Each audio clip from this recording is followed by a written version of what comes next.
31 October local holiday হওক অসমত, জুবিনদাৰ কাৰণে এটা দিন। আৰু সেইদিনা শিলডল ভাঙি যাওক ছবিগৃহলৈ, যাতে গোটেই 24 ঘণ্টা ছবিগৃহত ৰৈ ৰৈ বিনালে চলি থাকে। এই দৰ্শনী বন্ধ হৈ নহয়, যাতে নন ষ্টপ 24 ঘণ্টাই যাতে ছবিগৃহত ৰৈ ৰৈ বিনালে চলি থাকে। আৰু আমি পুনৰ কৈছোঁ, আমি অভিলেখ বিশ্ববাসীৰ আগত আমি দেখাব লাগিব যে 50-60টা ছবিগৃহ থকা এখন অসমত এখন ছবিয়ে যে 80 পৰা 100 কোটি টকা উপাৰ্জন কৰিব পাৰে, সেয়া আমি দেখাব লাগিব। আৰু তেতিয়া বিশ্বই পুনৰ ভাবিবলৈ বাধ্য হ'ব যে জুবিন গাৰ্গ কোন আছিলে। কি কি অভিলেখ কৰিব ৰৈ ৰৈ বিনালে? প্ৰথমটো অভিলেখে হ'ব অসমৰ বক্স অফিচ কালেকশ্যনৰ ইতিহাসত সৰ্ববৃহৎ কালেকশ্যন কৰিব ৰৈ ৰৈ বিনালে। প্ৰায় 80 পৰা 100 কোটি টকাৰ ভিতৰত উপাৰ্জন কৰাৰ সম্ভাৱনা আছে ছবিখনে। দ্বিতীয়টো অভিলেখ কৰিব এতিয়ালৈকে ব্লকবাষ্টাৰ হোৱা অসমীয়া বোলছবি কেইখনে অসমৰ ছবিগৃহত যিমানটা দৰ্শনী পাইছিলে, তাতকৈও দুগুণ দৰ্শনী হয়তো ৰৈ ৰৈ বিনালে পাব। আৰু প্ৰতিটো হলতে হয়তো দৰ্শনী সংখ্যা বৃদ্ধি পাব। একেদিনাই হয়তো 10ৰ পৰা 12 বা 13-14টা দৰ্শনী হ'বলৈও আছে এটা ছবিগৃহত।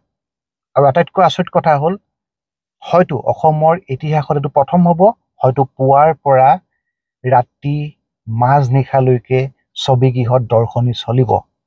হয়তো প্ৰথম 2-3 সপ্তাহ 4 সপ্তাহ এনেদৰে দৰ্শনী চলিব। এইটো এটা ৰেকৰ্ড হ'ব। এইটো অসমত এতিয়ালৈকে হোৱা নাই। হয়তো পুৱা 6 বজাৰ পৰা আৰম্ভ হ'ব আৰু হয়তো ৰাতি 2টাতো দৰ্শনী দিবলগীয়া পৰিস্থিতি আহি পৰিব পাৰে। এইটো আমি নুই কৰিব নোৱাৰোঁ। এইটো এটা অভিলেখ। 3 নম্বৰ অভিলেখ হ'ব, এতিয়ালৈকে অসমত যিমানবিলাক অসমীয়া চিনেমা মুক্তি পাইছে, অসমীয়া ছবিগৃহত যিমান দিনলৈকে চলিছে, তাৰ ভিতৰত সৰ্বাধিক দিনলৈকে হয়তো 4 মাহ 5 মাহ 6 মাহলৈকে চলা হয়তো প্ৰথমখন অসমীয়া বোলছবি হ'ব, যিখন হ'ব ৰৈ ৰৈ বিনালে। ৰৈ ৰৈ বিনালে আৰু এটা অভিলেখ কৰিব। সেইটো কি জানেনে? অসমীয়া ছবি চাবলৈ নতুন এচাম দৰ্শকক ছবিগৃহলৈ আকৰ্ষিত কৰিব। হয়তো এনেকুৱা বহুত আমাৰ অসমীয়া দৰ্শক আছে যি আজিলৈকে এখনো অসমীয়া ছবিগৃহত গৈ চাই পোৱা নাই। আমি কথাষাৰ অস্বীকাৰ কৰিব নোৱাৰোঁ। এনেকুৱা বহুত লোক আছে অসমত। আৰু সেইসকল লোককো ৰৈ ৰৈ বিনালে ছবিগৃহলৈ নিবলৈ বাধ্য কৰিব। একাংশ নতুন লোকক অসমীয়া চিনেমা চাবলৈ বাধ্য কৰাব। আৰু ইয়াৰ দ্বাৰা আমি অনুধাৱন কৰিব পাৰোঁ, ৰৈ ৰৈ বিনালে আহিবলগীয়া দিনবিলাকতো অসমীয়া ছবিৰ কাৰণে এটা সোণালী সুযোগ বা সোণালী বাট মুকলি কৰি থৈ যাব। যিহেতু জুবিন গাৰ্গে অসমীয়া ছবিক যথেষ্ট ভাল পাইছিলে, আৰু সঁচা কথা ক'বলৈ গ'লে জুবিন গাৰ্গ নথকা হ'লে অসমীয়া ছবি আজিও এটা বেলেগ পৰ্যায়ত থাকিলেহেঁতেন। আজি অসমীয়া ছবিৰ উদ্যোগটো ইমান ঠন ধৰি নুঠিলেহেঁতেন, এটা সীমিত পৰ্যায়তে আবদ্ধ হৈ থাকিলেহেঁতেন। আৰু সেইখিনি ক্ষেত্ৰত জুবিন গাৰ্গে যথেষ্ট গুৰুত্বপূৰ্ণ ভূমিকা লৈ মিছন চাইনা নিৰ্মাণ কৰিছিলে। আৰু তেতিয়াৰ পৰাই অসমৰ বহুতো লোকে অলপ বহল পৰ্যায়ত অসমীয়া ছবি নিৰ্মাণ কৰিবলৈ সাহস কৰিছিলে। আৰু সেই সাহস কৰাৰ কাৰণে আজি অসমীয়া ছবিয়ে এটা পৰ্যায় পাইছেগৈ। আৰু সেয়ে মই পুনৰ কৈছোঁ, ৰৈ ৰৈ বিনালেখনেও আৰু এটা নতুন যুগৰ সূচনা কৰি থৈ যাব অসমীয়া ছবিৰ কাৰণে। ৰৈ ৰৈ বিনালে আৰু এটা অভিলেখ কৰিব। সেইটো হৈছে এতিয়ালৈকে অসমীয়া ছবিয়ে পেন ইণ্ডিয়াত যিসমূহ ছবি মুক্তি পাইছে, সেইসমূহ ছবিৰ ভিতৰত ৰৈ ৰৈ বিনালেখনে হয়তো একমাত্ৰ ছবি হ'ব যিখন ছবিয়ে বাহিৰতো খলকনি সৃষ্টি কৰিব, অসমৰ বাহিৰতো খলকনি সৃষ্টি কৰিব। আৰু অসমৰ বাহিৰতো বহুদিন ধৰি ছবিগৃহত ৰৈ ৰৈ বিনালে চলি থাকিব। সেইটো এটা অভিলেখ কৰিব, যিটো অভিলেখ এতিয়ালৈকে অসমীয়া কোনো ছবিয়ে কৰিবলৈ সক্ষম হোৱা নাই। লগতে আৰু এটা অভিলেখ কৰিব, হয়তো এতিয়ালৈকে ভাৰতৰ, অসমতে নহয় ভাৰতৰ কোনো ছবিগৃহতে এখন ছবি উপভোগ কৰাৰ পিছত ৰাইজে কেতিয়াও একেলগে কন্দাৰ পৰিৱেশ হয়তো নাই। কিন্তু ৰৈ ৰৈ বিনালে ছবিখন উপভোগ কৰি থকা অৱস্থাত হয়তো সকলো দৰ্শকে, হয়তো 98% দৰ্শকেই উচুপি উঠিব একেলগে।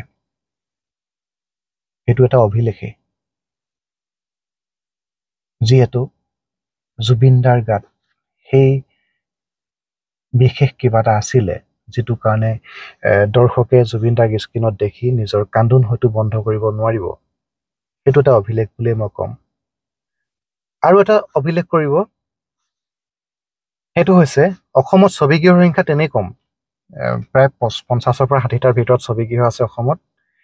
আৰু অভিলেখটো হৈছে ইমান সীমিত ছবিগৃহত মুক্তি লাভ কৰি এখন ছবিয়ে সৰ্বাধিক উপাৰ্জন কৰিব, সেইটো এটা অভিলেখ হ'ব।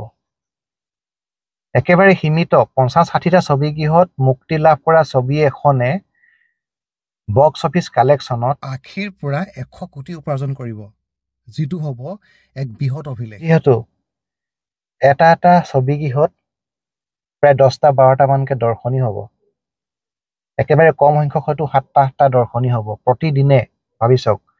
গতিকে ছবিখনে মোৰ ধাৰণা প্ৰায় 80 কোটিৰ ওচৰত উপাৰ্জন কৰিব, হয়তো 80 কোটিৰ ওপৰত 100 কোটিও স্পৰ্শ কৰিবলৈ আছে। যিহেতু জুবিন দাৰ ৰৈ ৰৈ বিনালে ছবিখন হয়তো বহুতো দৰ্শকে বহুবাৰ উপভোগ কৰিব। গতিকে এই যিটো উপাৰ্জন কৰিব ৰৈ ৰৈ বিনালে, এইটো হয়তো শ বছৰলৈ এটা ৰেকৰ্ড হৈ ৰ'ব অসমত। এই বক্স অফিচ কালেকশ্যনটো হয়তো কোনেও ভংগ কৰিবগৈ নোৱাৰিব। যদিহে অসমত আৰু 100-200 ছবিগৃহ নিৰ্মাণ নহয়, তেতিয়ালৈকে এইটো অভিলেখ কোনো ভংগ কৰিবগৈ নোৱাৰে।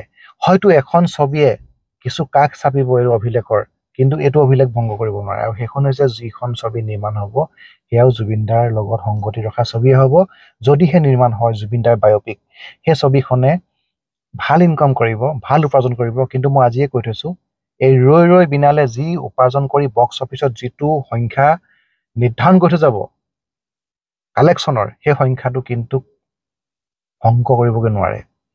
গতিকে এনেদৰে আৰু বহুতো সৰু বৰ ৰেকৰ্ড কৰিব ৰৈ ৰৈ বিনালে। আমি যিহেতু এতিয়া পূৰ্বানুমান কৰিছোঁ আৰু ছবিখন মুক্তিৰ পিছত আমি জনাবলৈ সক্ষম হ'ম আৰু কি ৰেকৰ্ড অভিলেখ কৰিছে ছবিখনে। এয়া হৈছে মোৰ পূৰ্বানুমান আৰু মোৰ দৃঢ় বিশ্বাস, মোৰ পূৰ্বানুমান সঁচা হওক। আৰু এনেদৰে ছবিখনে সঁচাকৈয়ে 80ৰ পৰা 100 কোটি উপাৰ্জন কৰি গোটেই বলিউডক চমক খুৱাই দিয়ক, গোটেই বিশ্বক চমক খুৱাই দিয়ক যে 50-60টা ছবিগৃহ থকা এখন ৰাজ্যত এখন ছবিয়ে 80ৰ পৰা 100 কোটি টকা উপাৰ্জন কৰিছে। প্ৰতিদিনে এটা ছবিগৃহত 8ৰ পৰা 12টা শ্ব' দেখুৱাবলগীয়া হৈছে। এনেকুৱা পৰিৱেশ গঢ় লৈ উঠক আৰু এয়া আমি কৰি দেখাব লাগিব। আমি কৰি দেখুৱাম, ইয়াৰ ৰেকৰ্ড কৰি দিম আমি। সেইটো এটা ৰেকৰ্ড হ'ব, বহুত ডাঙৰ অভিলেখ হ'ব। সমগ্ৰ বিশ্বই ভাবিবলৈ বাধ্য হ'ব জুবিন গাৰ্গ কি আছিলে, পুনৰ ভাবিবলৈ বাধ্য হ'ব। আৰু লগতে আৰু এটা কথা কওঁ, দক্ষিণত যেতিয়া ৰজনীকান্তৰ ছবি মুক্তি পায়, তাত এনেকুৱা এটা পৰিৱেশ গঢ় লৈ উঠে, তাত লোকেল হলিডে হৈ যায়। সেইদিনাখন ৰজনীকান্তৰ ছবি মুক্তি পোৱাৰ দিনা দক্ষিণত লোকেল হলিডে হৈ যায়। আৰু আমিও আশা কৰিছোঁ 31 অক্টোবৰ লোকেল হলিডে হওক অসমত। জুবিন দাৰ কাৰণে এটা দিন, চৰকাৰকো আহ্বান জনাইছোঁ, সেইদিনা লোকেল হলিডে ঘোষণা কৰক জুবিন দাৰ কাৰণে এটা দিন। আৰু সেইদিনা হিলডল ভাঙি যাওক ছবিগৃহলৈ, যাতে গোটেই 24 ঘণ্টা ছবিগৃহত ৰৈ ৰৈ বিনালে চলি থাকে। এই দৰ্শনী বন্ধ হৈ নহয়, যাতে নন ষ্টপ 24 ঘণ্টাই যাতে ছবিগৃহত ৰৈ ৰৈ বিনালে চলি থাকে। আৰু আমি পুনৰ কৈছোঁ, আমি অভিলেখ বিশ্ববাসীৰ আগত আমি দেখাব লাগিব যে 50-60টা ছবিগৃহ থকা অসমত এখন ছবিয়ে যে 80ৰ পৰা 100 কোটি টকা উপাৰ্জন কৰিব পাৰে, সেয়া আমি দেখাব লাগিব। আৰু তেতিয়া বিশ্বই পুনৰ ভাবিবলৈ বাধ্য হ'ব যে জুবিন গাৰ্গ কোন আছিলে। এনেই আমি লিজেণ্ড বুলি নকওঁ, কেৱল আমি লিজেণ্ড ক'লে নহ'ব, সমগ্ৰ বিশ্বই ক'ব লাগিব য়েছ জুবিন গাৰ্গ ইজ লিজেণ্ড।